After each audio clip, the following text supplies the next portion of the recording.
Today we're going to continue talking about thermodynamics. I have another extra credit opportunity for you. So I'm going to start with that, and then we'll try to move forward into some new stuff. There's a lot of material between these last 4 chapters, and we're not covering all of it, but we're going to try to cover most of it, at least the most important parts. And so some of it is material that you're going to see later in thermodynamics. You're going to go back into it in a deeper level. And some of it is material that you've maybe seen a little bit in chemistry. So we'll see how it goes. I'm hoping I can get everything covered so that you're in good shape when you start your thermodynamics class. Last time we were talking about heat conduction and radiation, methods of heat transfer, and I want to go back and talk about conduction for a minute.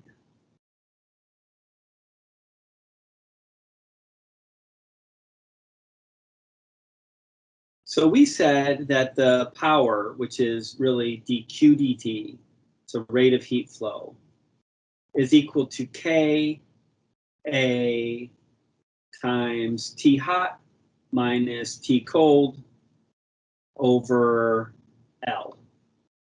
And again, the picture here would be you have a bar of metal or anything. It doesn't have to be metal. Just some stuff. It could be a sheet of something too. It has a length or thickness. You can think of this as a thickness if we're talking about a window, L, and a cross-sectional area, A, and there's a hot temperature on one side and a cold temperature on the other side, and then the heat is going to flow through this thing because of that temperature gradient. Now, normally what happens is as soon as I put the one end in the fire, the heat flows, but it doesn't at first make it to the other side. At first, it's kind of raising the temperature so that we get a smooth gradient of constant, sort of gradually decreasing temperature as we go from T hot to T cold. And once that gradient of gradually decreasing temperature is established, then we get what's called the steady state, and heat's going to flow in at the same rate that it flows out, okay? But that doesn't happen immediately. It takes a little while. And I think we did something last time. We had like an area which was 1 square meter, and a thermal conductivity for glass, which was 0.8, and that would be watts per meter degrees Celsius. And we also did it, this is K for glass, and we did K for air. I'm not sure, I think your book has 0.024 watts per meter degree Celsius. Some books I've seen are 0.0234, so teaching different classes with different books right now, so maybe yours was slightly different, but this is close enough. And what we didn't do is talk about what happens if you have 2 layers of glass and a layer of air. We just kind of ignored the glass. Do you remember doing that? I said, we're just going to talk about only the air, and just the air alone had a really huge effect. So today we're going to learn how do you combine layers. And this is, of course, really important because when you build a house, you're going to have a layer of, maybe some drywall, and then you have some insulation, and then maybe on the outside you have some brick or hardy board or some other material. And all of these layers stacked on top of each other sort of add up and give you this increasing effect of insulation. We need to know how to do that. So the way we're going to do it is you're going to do extra credit to prove the following formula. I'm just going to show you the formula and tell you how to do it, okay? And I'm going to leave it to you as an extra credit exercise. But what happens when we have 2 layers? So suppose we have something like this.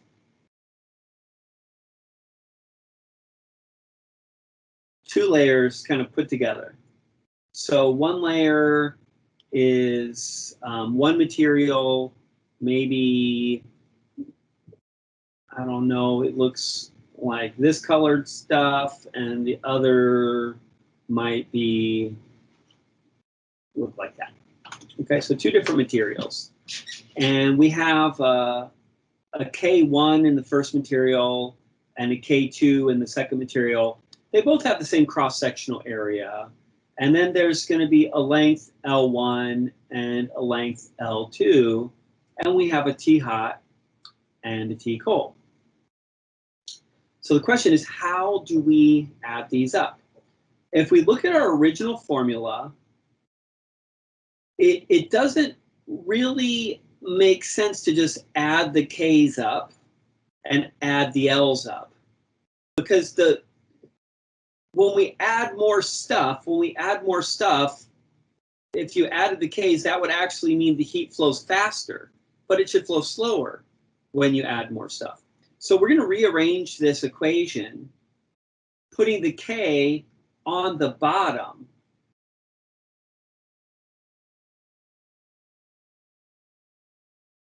So that is, we multiply top and bottom by 1 over K. You can kind of see by inspection that this, if we multiply by K over K, this would return to the original form.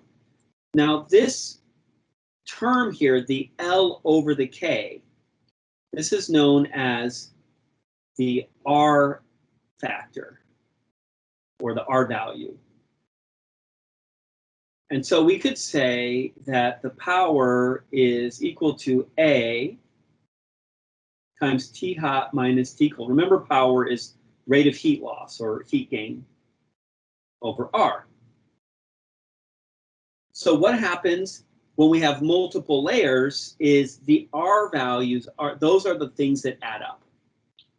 So we could say a more generalized form is A times T hot minus T cold over R1 plus R2 plus ... And that's the generalized formula when we have multiple layers. The L's don't add up, the K's don't add up, but L over K adds up. So how do we prove this? How do you prove it? We're going to prove it by assuming we've reached the steady state. Okay, that is where we have this nice temperature gradient going throughout the whole thing. But because the two materials are different, it's not going to be that every centimeter is a certain change in temperature. That will be true for one material, but the same distance for the other material will have a different gradient. So we're going to say that the temperature in the middle is called Tm for T middle. And then for the extra credit, you're going to find the power that goes from the hot side to the middle side and say that's equal to the power going from the middle side to the cold side. Let's see what that would look like. You're going to say, A K1 A times T hot minus T middle over L1 equals K2 A T middle minus T cold over L2. Okay, so do you see what I'm doing here? The right-hand side is the rate that the heat flows through my kind of darker reddish-brown material 1. And its left edge, its hot side is T hot, and its cold side is Tm. Then the second term uses Tm as the hot side and Tc as the cold side. That's for material 2. And we set these equal to each other and solve for Tm.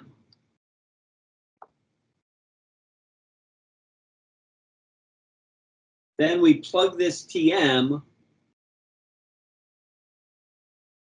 into either the power from hot to middle or the power from middle to cold. Okay, so that's either the left-hand side or the right-hand side. And then we rearrange to show that the power, either one, whichever one you pick, is equal to A T hot minus T cold. So the T middle has been eliminated over L1 over K1 plus L2 over K2. So this is a little bit of challenging extra credit. It's not as challenging as the thing with the, volume expansion. I mean, it's more challenging than that, rather, is what I meant to say. It's not as challenging as proving that the damped harmonic oscillator equation is a solution to the, the solution is actually a solution by taking derivatives. So it's, it's between those, closer to the easier one than the hard one. But nevertheless, it takes a little bit of algebra, expertise. So let's assume we have this equation and we want to find the power rate for 3 layers, 2 layers of glass and 1 layer of air, where all of the L's are the same, 0.00635 meters. That's the size of the air gap and the width of the glass, the thickness of the glass that we used last time. So we're going to have R for the glass, which is going to be 0.00635 over 0.8. And we're going to have R for the air, which is going to be 0.00635 over 0.024. So let's see what those numbers turn out to be. So that's 0.0079. I'm not going to worry about the units right now. For the first one, and 0.265 for the second one. So what are the units? They're going to be meters over watts per meter degree Celsius. So that's going to be meters squared degrees Celsius per watt. Those are the units. Okay, so what's the rate of power when we put these layers together? We're going to have the area, which is just 1. And our T hot is 20 minus T cold, which is 5. So all the magic's happening in the denominator here. We're going to have the R for the glass, which is 0.0079 times 2, because we have 2 layers of glass, plus the R value for the air, which is 0.265. We get 53.4 watts. And we can compare that with what we got just for the air alone. That was 56.6, or at least that's what I'm getting today. So you can see adding the layers of glass has a very minimal effect. It does almost nothing. But we need the glass to trap the air.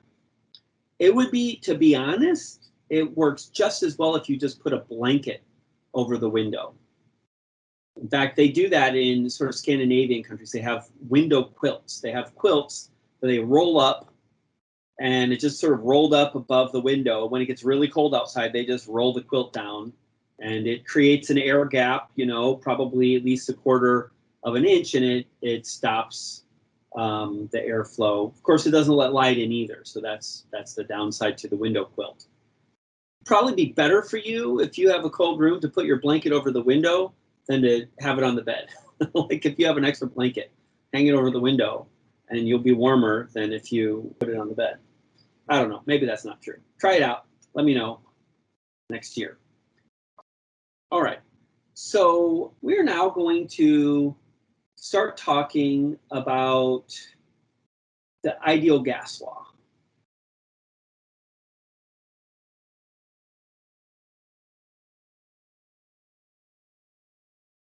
Now, I'm assuming most of you have probably heard of the ideal gas law. It comes out of, we did talk last time about the graph of pressure versus temperature and how that led to a rescaling of the temperature scale, right? So this graph is done at constant volume, and we get linear data.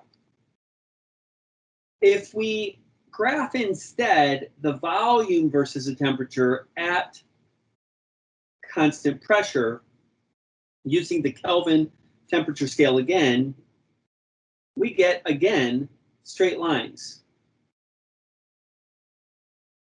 So this tells me that pressure is proportional to temperature, and this tells me that volume is also proportional to temperature. And finally, if we graph pressure versus volume at constant temperature, it looks something like this. So when we see that curve, we would have to do a log-log plot to find out if it's, pressure is proportional to 1 over V or 1 over V squared or 1 over V cubed. And we would find out that pressure is proportional to 1 over V. So if we put all of these things together, these facts, each of these trends has its own law in chemistry. One of them is Boyle's law, and there's Charles' law, and there's Gay-Lussac's law. There's all these different laws. But we can put them all together in one formula. And that's pressure times volume equals a constant times the temperature. Now that constant actually isn't so constant, because if I change the amount of gas, the value of that constant changes. But then once the amount of gas is fixed, we don't let any gas in or out of our container, then it's constant in that sense.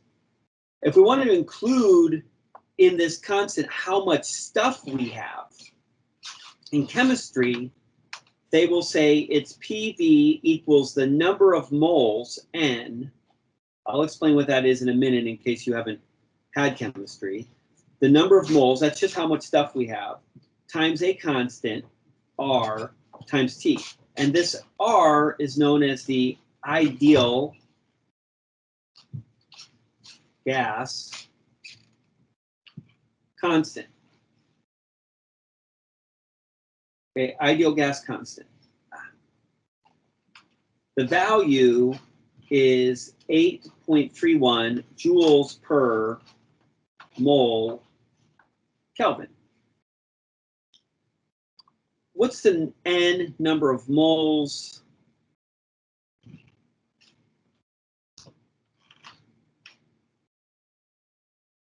So the moles are a close relative to the vol, right?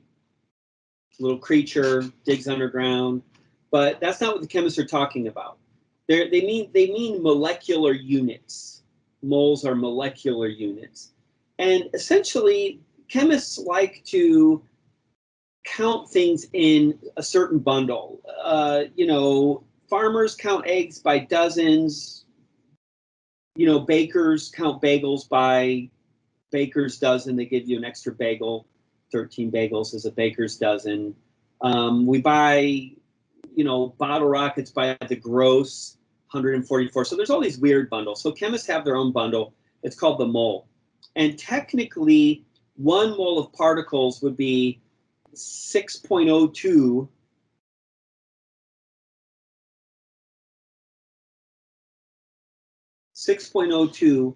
times 10 to the 23rd particles. This number is known as Avogadro's number.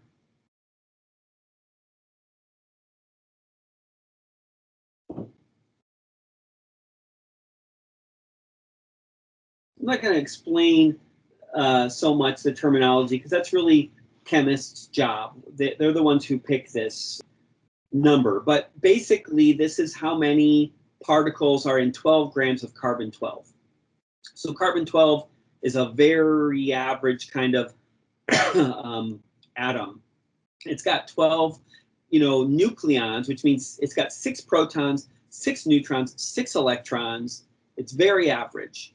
Okay, so 1 mole is how many particles there are, but it just doesn't matter what it is. It's just a certain number.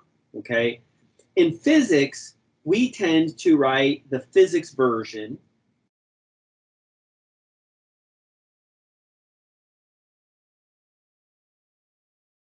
PV equals capital N times K sub B times T. So the capital N is the number of particles. See, we're not scared by big numbers like 6.02 times 10 to the 23rd. So we just put the whole number of particles in that equation.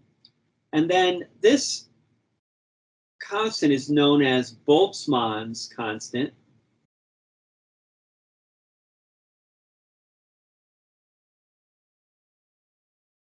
Boltzmann. And it's basically equal to R over Avogadro's number. So it's just a rescaling of the constant in the equation. So that is K Boltzmann equals R over Avogadro's number, and that's equal to 1.38 times 10 to the negative 23 joules per Kelvin. There's no more moles in this constant because we don't use moles. So both of those equations tell you the same stuff. It's just a matter of preference.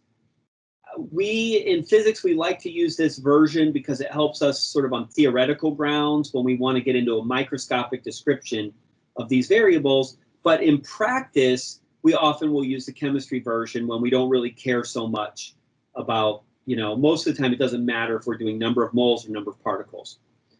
So we use the chemistry version because it's more familiar to more students. So what do we use this for? Well, basically, this is kind of our ace in the hole anytime we get stuck. We're doing a problem and we feel like something's missing. The ideal gas law gives us that extra special something. We maybe know the pressure and the volume, but we don't know the temperature, or we know the pressure and temperature, but we don't know the volume. And the problems don't give it to us because we're expected to know the ideal gas law. So let me give you just an example of how we would use it. We generally, in physics, are going to be most interested in this equation, A, for deriving certain theoretical results, and B, if we have to connect what happens to a gas when we change something. We change its pressure, or we change its volume, or we change the temperature, and we want to know what happens to the other variables. So suppose we have 2 liters of an ideal gas at 3 atmospheres of pressure and 300 degrees Kelvin temperature expands to 5 liters at 1 atmosphere. So we've basically got this gas, we've got it under pressure, and then we allow it to expand under that pressure until it's back to 1 atmosphere of pressure. It equalizes with its external environment. And we want to know what is the final temperature.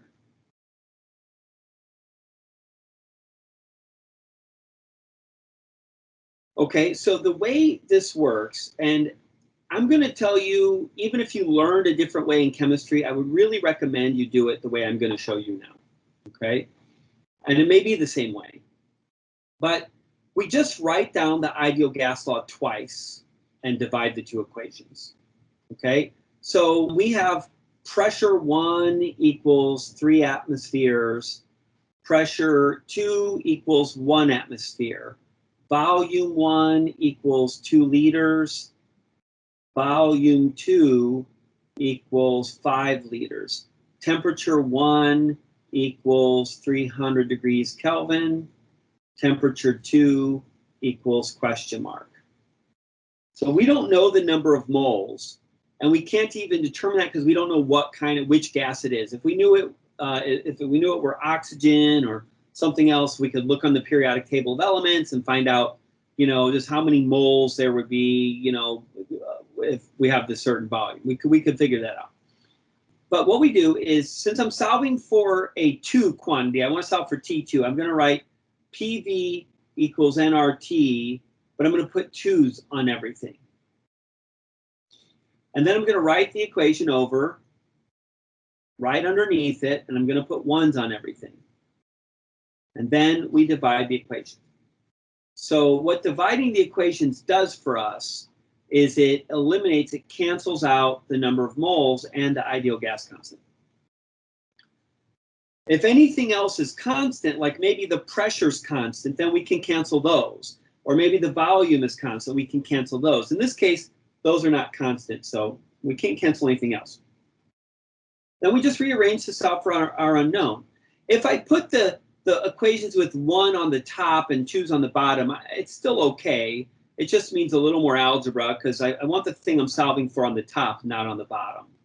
So T2 equals T1 times P2 V2 over P1 V1. So this would be 300 times. Now, if I weren't doing ratios, I would need to put my volumes into cubic meters and my pressures into pascals. I want those metric units. But since I'm doing ratios, those units are going to cancel anyway. So there's really no need to convert any units. That's only true if I'm doing a ratio. My volume 2 is 5 liters. My volume 1 is 2 liters. Again, those units of liters are just going to cancel. So why bother converting them? And then finally, oops, I mixed up my P2 and P1. It should be a 1 on top and a 3 on the bottom. So P2 is 1 and P1 is 3. Okay, sorry about that. So we have 250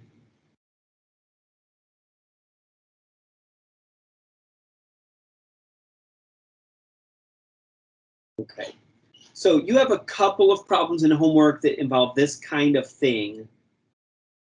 This is really mostly for those of you who haven't had chemistry and haven't used the ideal gas law before. If you're old pros at the ideal gas law, you don't have to do these particular couple of problems. They're just to kind of familiarize yourself with how the law works. We will be using this skill later on. So I'm not going to practice it more at this time because we're going to practice it in the context of larger problems. It's basically always like this. You just make a ratio and then you cancel things and do algebra to solve for your unknown. This is always going to give you just a little more information about the final temperature of a process or its final pressure or so on.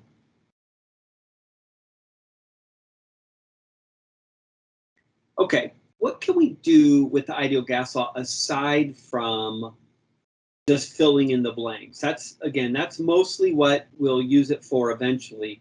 But there are certain theoretical advantages to using this equation. I should tell you what makes an ideal gas an ideal gas. I'm not sure if your chemistry teachers really talk about that much. So basically the idea is that the gas is sufficiently low density that we don't have to take into account that the particles may bounce into each other. They may feel forces of attraction or repulsion from each other because the density is so low that they just don't ever see each other. Okay, that's one of the approximations or assumptions here. The other is, again, in line with the density, that the volume taken up by the individual gas molecules is a negligible fraction of the total volume. When you start getting a gas that's really highly compressed, then we should actually change the volume and subtract off from it the volume occupied by the particles. Okay, so this is sort of the volume of the empty space, and we're just assuming the volume of the empty space is the entire volume. That's what makes it an ideal gas. If you want to go, to those higher density, more compressed gases, there are different equations. There's one known as the van der Waals equation that takes into account, particle collisions and the reduced volume. And there are other equations of state depending on what how accurate you need to be. So those are the type of things, if some of you are going for chemical engineering, you will do lots and lots of different versions of this equation based on different considerations. So in our class, we only will talk about ideal gases. So this will always be valid. Okay, so what we're going to do is we're going to try, this is a really important result from a historical standpoint. We're going to try to generate a microscopic description of the pressure in a room.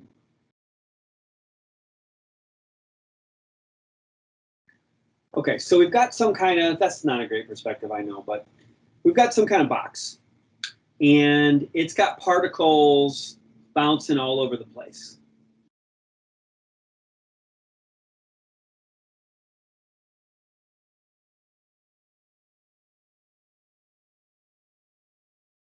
And we want to come up with a microscopic description of the pressure in this box. So we're going to imagine a little section of one surface with an area A.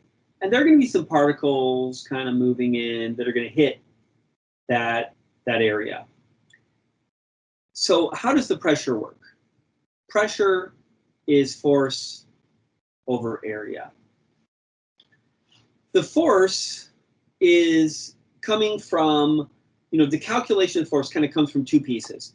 The first piece is to compute the force exerted per particle colliding.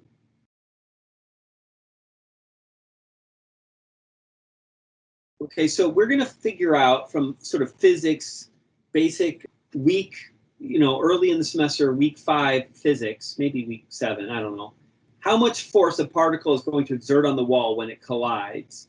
And then we have to multiply by the number of particles colliding. And for that second piece, we're going to do this statistical analysis to try to count sort of the fraction of the total number of particles that would actually collide with this area in some small time interval. Okay, so first of all, we assume our particles have a mass m and a velocity v. And really, we should consider that there are different particles in the room. There's different types of gases with different masses, and that the velocities are all not the same. So we're doing a very sort of streamlined, simple version of this proof. And I'll talk to you about what it looks like if you do the full version, but we can get the exact same results with this simple version. And, probably when you do your thermodynamics class, you're going to do a more sort of advanced calculus intensive version of this, where we have to integrate over all of the different velocities of particles and sum over all the different types of particles. For this, our purposes, we're going to kind of assume one mass and one velocity. At the end, I'll tell you how that changes if you have, a distribution of velocities in different masses. So we're going to find the force that this particle exerts on the wall when it hits and bounces off. And then we have to do this statistical analysis to determine what fraction of particles are going to collide. So let's start with the first thing. The force on the wall from a particle is equal to minus the force on the particle from the wall. That's Newton's third law. So that's minus the change in momentum over change in time. We know that net force equals change in momentum over change in time, or dp dt. So in my picture, this particle, it comes in with a mass m and velocity v. It's going to hit, kind of crash into the wall, and then it's going to bounce back with a velocity minus v. So the final momentum is negative mv, and the initial momentum is mv. So we have a minus mv minus mv all over delta t. And what that's going to give me, the minus signs all cancel, and we get 2 mv over delta t. So that's the first piece that we have to do. If I have a particle of mass m, velocity v, and it collides with the wall in a time interval delta t, this is the average force of that particle on the wall. Okay? Now the next part, this is the tricky part, the statistical analysis. The number of particles colliding.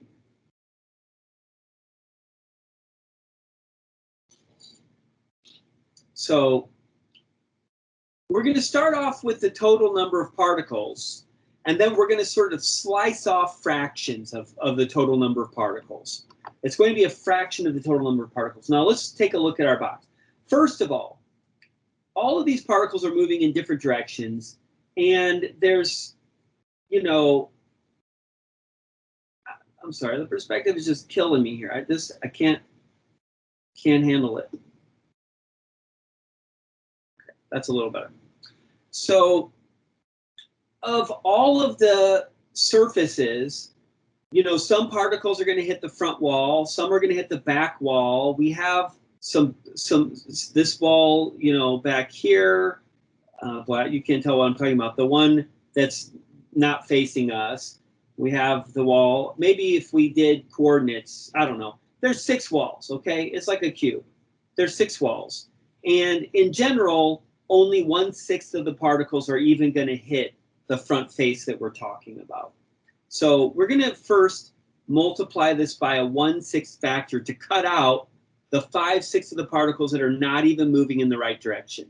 Now, we don't have to think about the walls. We just have to think about, you know, there's an X direction, a Y direction, and a Z direction.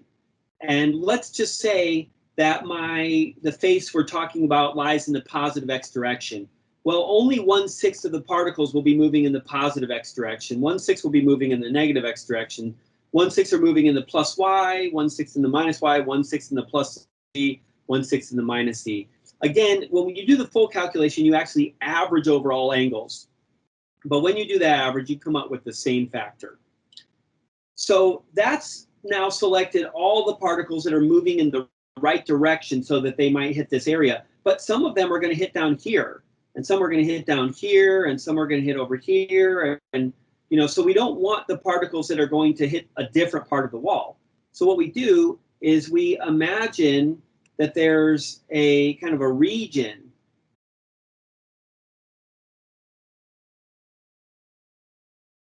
inside here. And anything that's in that region and is pointing in the right direction is going to collide with the wall. But anything that's above or below or left or right of this region will not hit my area. And anything that's sort of past the region, okay, we're going to pick a very small time interval so that there are maybe particles headed in the right direction, but they're too far to hit the wall in this very, very small time interval delta t that we pick, okay? We do this so that we make sure we don't have particles that bounce back and forth multiple times. So we have to make a very small time interval so that there's no possibility of any particles hitting more than once, actually.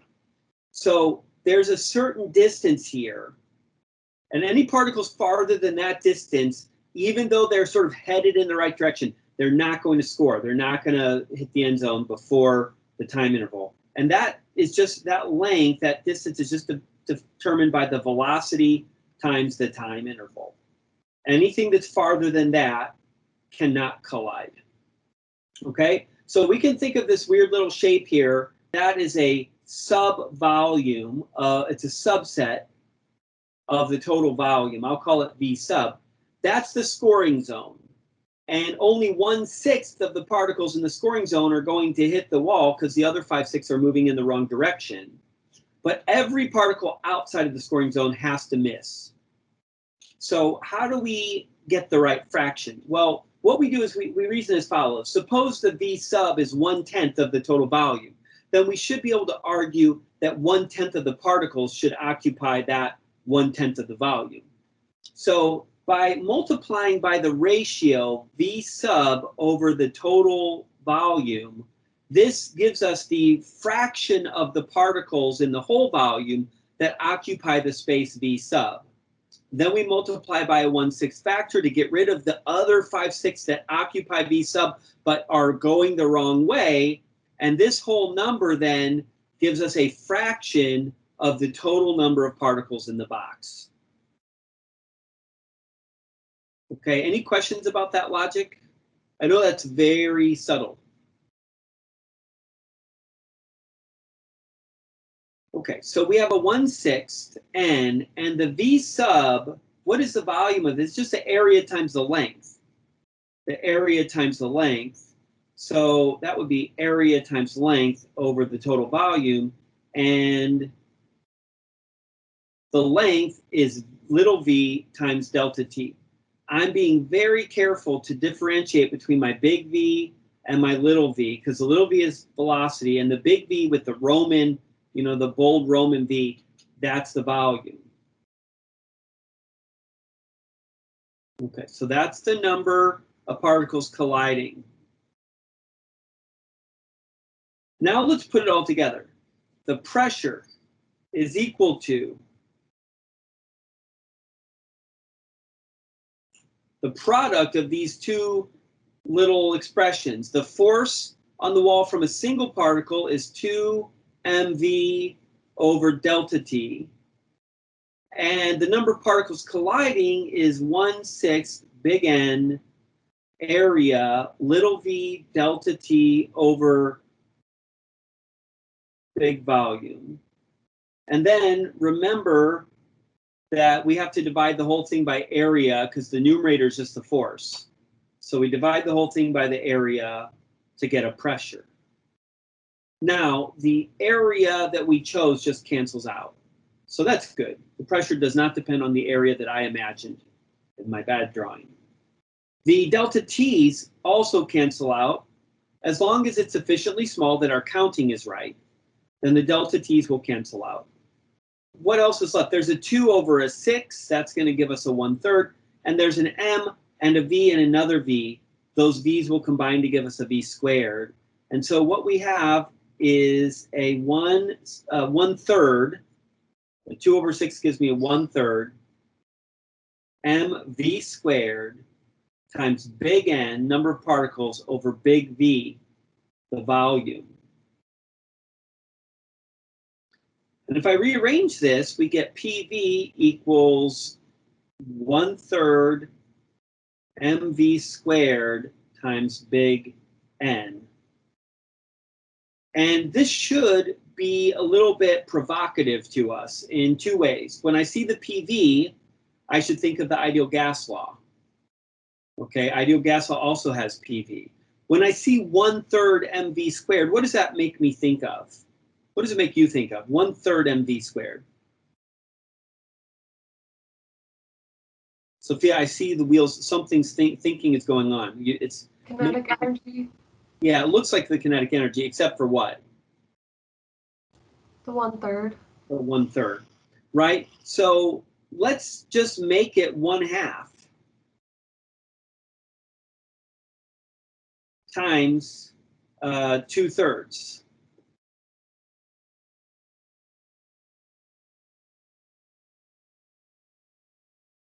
Okay, so you can see 1/2 mv squared times 2/3 is the same as 1/3 mv squared.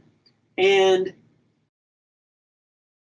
PV, using the ideal gas law, is big N times K Boltzmann T.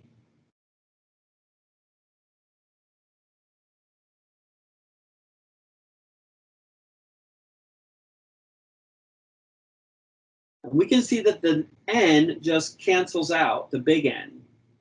This is why we use the physics version instead of the chemistry version. And if we rearrange this, we get 3/2 K Boltzmann T equals 1/2 mv squared. And we recognize what 1/2 mv squared is. It's the kinetic energy of the particles. Now, because we cheated and we said all of our particles have the same mass and the same velocity, this is the kinetic energy of a single particle. If we do the real proof, the real derivation, then we have to integrate over all of the velocities of all the particles and sum over the masses. And what this becomes is it just becomes the average kinetic energy.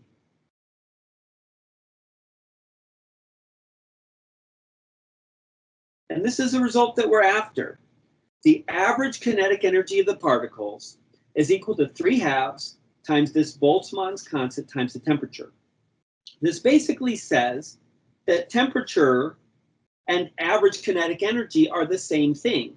This is something that I've asserted to you at the beginning of this unit. I told you that this is what temperature is, but we didn't know that that's what temperature was until this particular proof. So we'll talk about the 3/2 and the K-Boltzmann in a minute, but essentially this is the import of this statement. This says that the temperature is nothing other than a measurement of the average kinetic energy of the particles. Now let's consider the K-Boltzmann. What's that doing there? Well, K-Boltzmann is 1.38 times 10 to the minus 23 joules per Kelvin.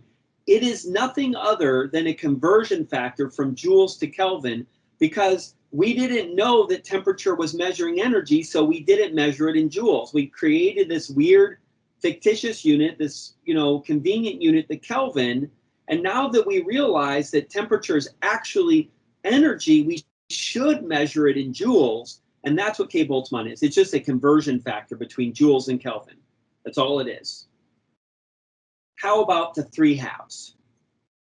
3/2 are a little tricky. In fact, it's tricky enough that I don't think I'm going to explain it all the way today, because we need to learn a lot of other stuff. But I'm going to tell it to you in brief terms, and it's not going to make any sense, but it's going to sort of stick in your brain, and then I'm going to come back to it probably next lecture, but if not, the one after that.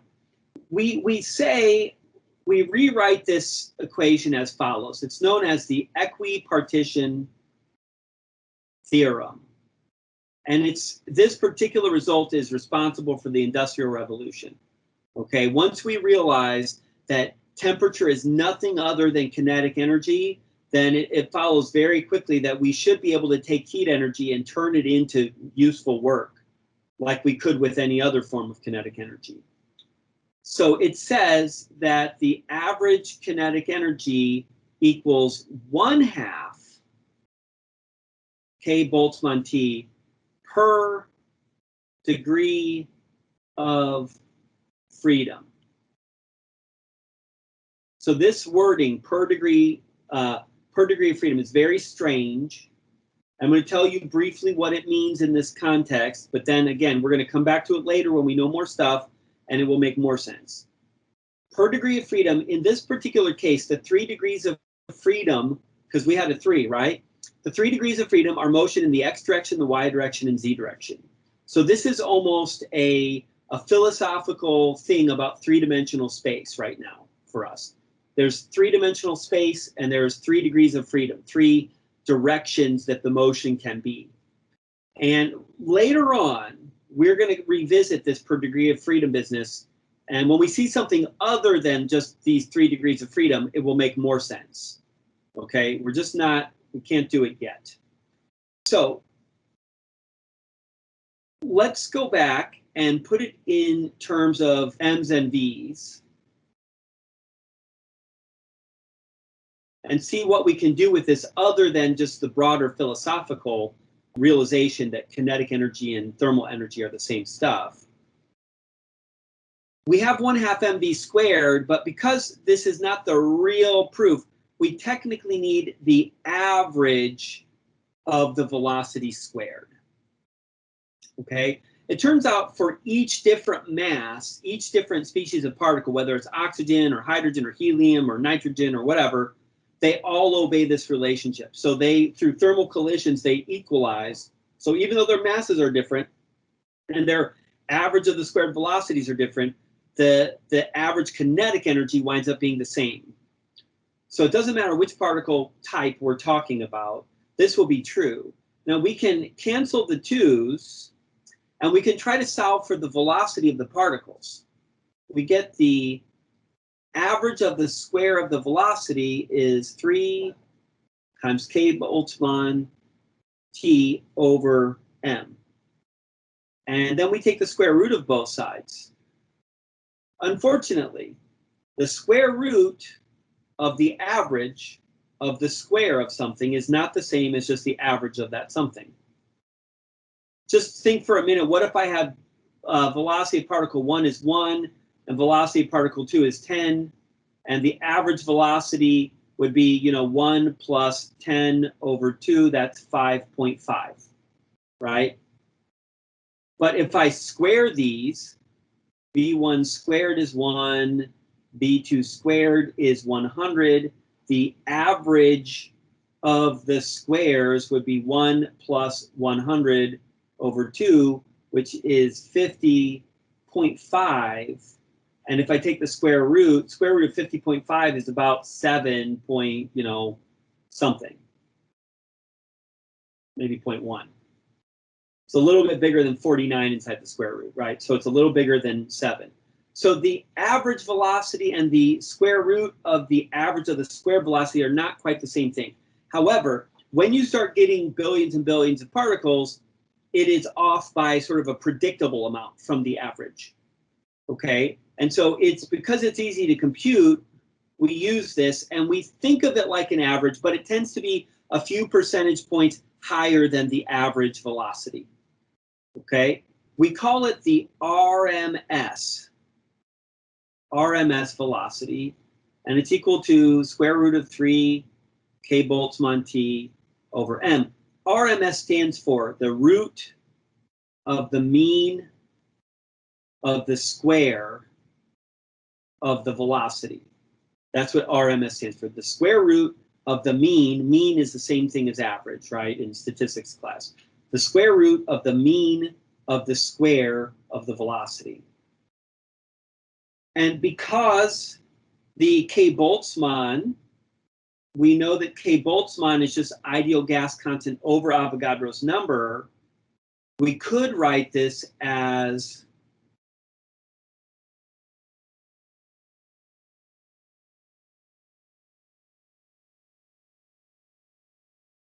the square root of 3 RT over Avogadro's number times the mass. Avogadro's number times the mass of a single particle is known as the molar mass.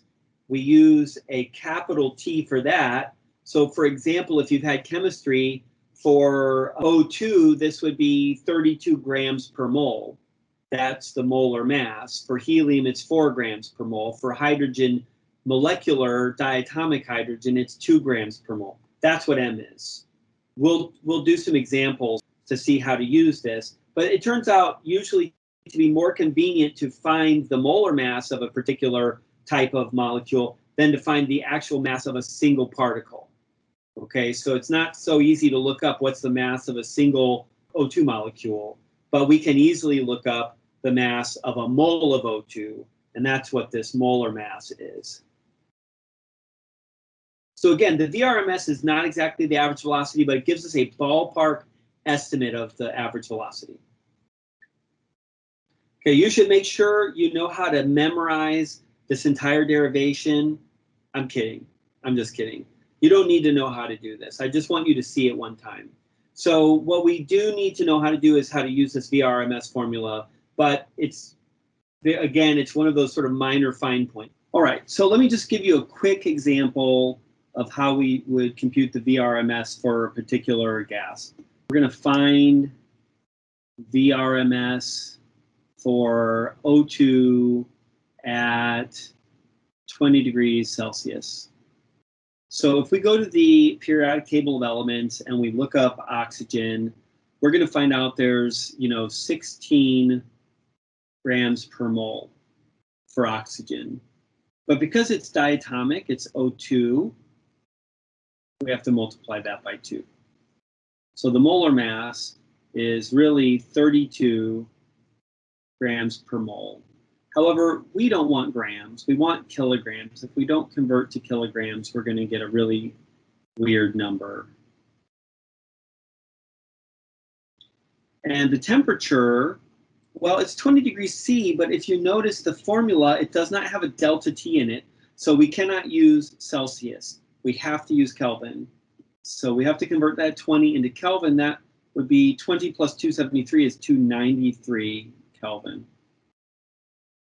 So the RMS velocity is 3 times R. The R value is just given, 8.31, times the temperature, 293, and then divided by the molar mass, which is 0.032. And that's 478 meters per second. Okay, so that gives you a ballpark idea, ballpark estimate of how fast the particles, O2 particles at room temperature are going. Particles of hydrogen, for example, are 1/16 as massive as particles of O2. And so the velocity winds up being 4 times as fast, so almost 2,000 meters per second at room temperature for a light gas like hydrogen. One last thing I wanted to talk to you about, and I don't want to spend too much time on this, but we need to sort of see it so we know how it moves into the study of gases. This is a chemistry topic, really, known as calorimetry. Basically, the idea is we want to find out how much heat it takes to accomplish certain processes like raising the temperature of a material or changing the phase. So to raise the temperature, the amount of heat is equal to the mass times the constant times delta T. In other words, the bigger the change in temperature you want, the bigger the amount of heat you have to add. But likewise, the more mass you have, the more heat you need to add to raise the temperature. And this constant C is known as the specific heat capacity.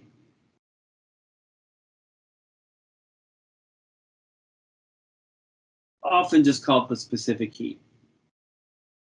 Give you an idea, the specific heat for water is 4,186 joules per mole Kelvin. And what that means is that if you, not per mole, per kilogram. We can also do it by mole, but then it's a different constant. So what this means is it takes you 4,186 joules to raise the temperature of 1 kilogram per 1 degree Kelvin. And we could change this degrees Celsius also, since we're going to use our temperatures it's a delta T, we're going to use Celsius degrees anyway. Then we can also change the phase.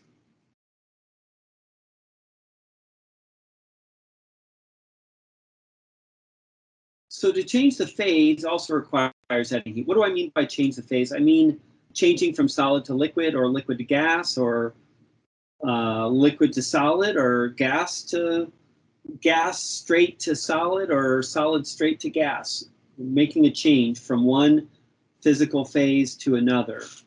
And that's just equal to a constant times the mass. That constant comes in multiple flavors, but we're going to really only talk about 2 of them. The latent heat, L stands for latent heat. Try to make that more legible. Latent heat of either fusion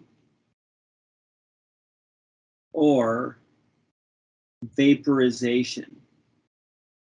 It's just the amount of heat. If I have 1 kilogram of stuff, it's how much heat it takes me to change the phase. Now, we have solid phase, liquid phase, and the gas phase. And if we're going between solid and liquid, or liquid and solid, this is known as fusion. If we're going from liquid to gas, it's known as vaporization.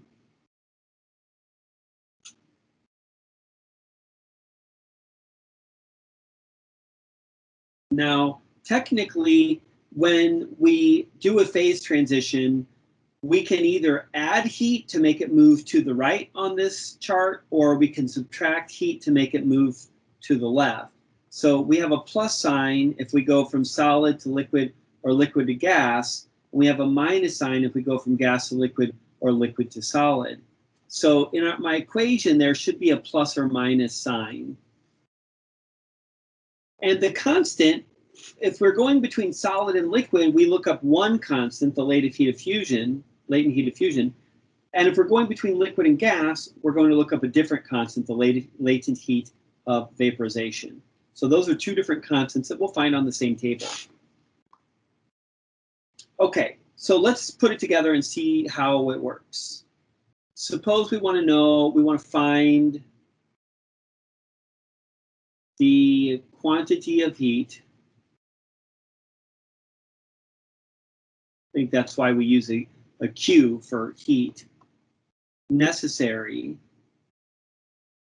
to raise the temperature of 2 kilograms of ice at negative 10 degrees Celsius and convert it to steam at 120 degrees Celsius.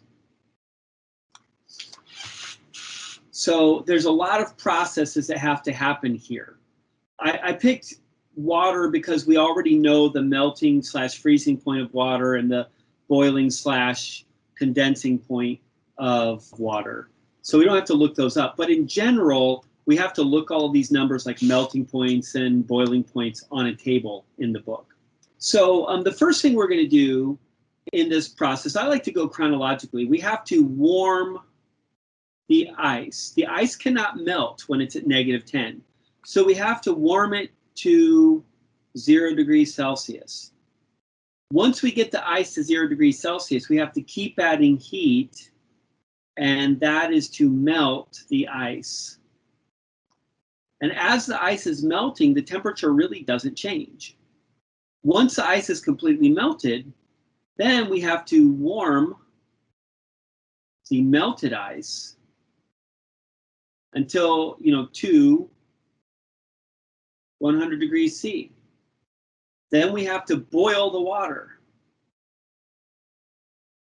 until it's all gone. That's a change of phase. And then finally, we now have steam at 100 degrees C. We have to warm the steam. So to warm the ice, we're going to do M ice, specific heat of ice. Well, we only have one substance, right? So let's just call it M, times the specific heat of ice times delta T for the ice. Then we're going to melt the ice. That's mass times latent heat. Would it be latent heat of fusion or vaporization, according to our table? Fusion. It's fusion. Okay. So, and then we need to know if we put a plus sign or a minus sign. So, since we're moving to the right from cold to hot, we have to add heat to melt the ice. So if we add the heat, then we use a plus sign. Next, we have to warm the melted water. So that's going to be M times C times delta T. But it's no longer the specific heat of ice because it's no longer ice. It has changed phase. So that's a different value. The specific heat of water is different from the specific heat of ice. Then we get it up to the boiling point. So that would be the delta T of the water. We get it to the boiling point. Now we have to boil it. Here's where we have our latent heat of vaporization. And finally, once it is turned into steam, we have to do MC delta T, but it's the specific heat of steam and the delta T for the steam. So that's the sum of all my Q's. Now we just have to kind of look up the numbers for the specific heats and latent heats. So the mass is 2. The specific heat of the ice, according to the table, is 2100. And the delta T for the ice, we're going from minus 10 up to 0, so that's a 10-degree difference. Then we have the latent heat of fusion for the ice. And that is, we look on the table, we just look under water, and it's we have 2 kilograms times 3.34 times 10 to the 5th. Then for melting, that was melting the ice. Then for warming the melted ice up, we have mass of 2, specific heat is 4,186, And the delta T for the water is going from 0 to a 100, so that's a positive delta T of 100. Keep in mind the delta T can be negative if we're getting colder. So you have to think about that. Then for the latent heat of vaporization, it's 2.256 times 10 to the 6th, the biggest number in this problem. And then finally, the specific heat of steam is 2000. This table doesn't give it, but it's 2010. That's a book, a typical textbook number for steam. And then we're raising that by 20 degrees.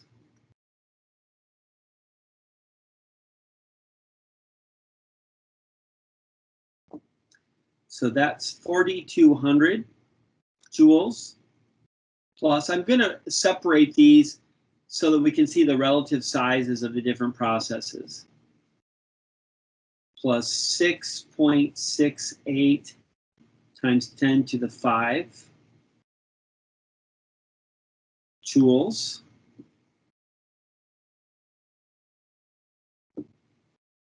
Plus 8.37 times 10 to the 5 joules. Plus 4.512 times 10 to the 6 joules, plus 80,400. So we can see the biggest piece by far is converting the water into steam, followed by raising the temperature of the water by 100 degrees and melting the ice. Those are kind of similar. And then those last pieces, the changing the temperature of the ice and the steam by small degrees, by 10 or 20 degrees, those are the smallest bits of this. So I get 6.14 times 10 to the 6.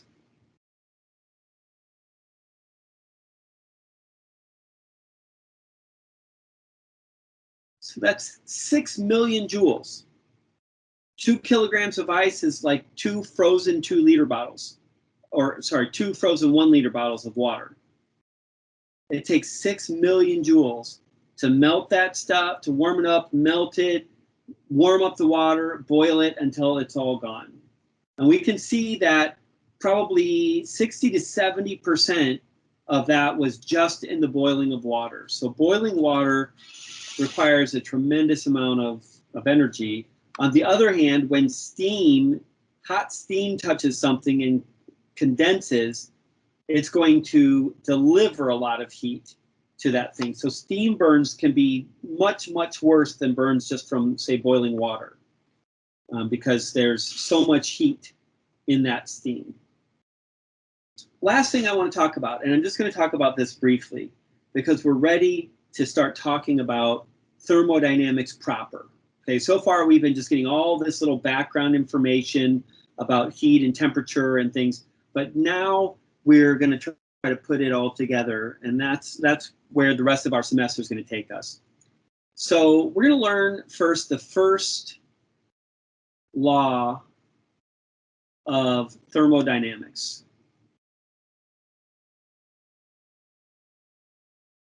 And I have to tell you, I found the first law of thermodynamics a little disappointing because it sounds really fancy. It sounds like, ooh, this is going to be some heavy stuff. But it's actually very, very simple, okay? We already have seen sort of a version of it, but we didn't know enough yet. We know that net work is equal to change in energy, right? That's how we can change the energy, is by doing work. Well, it turns out there's another way we can change the energy of the system now. We can add heat.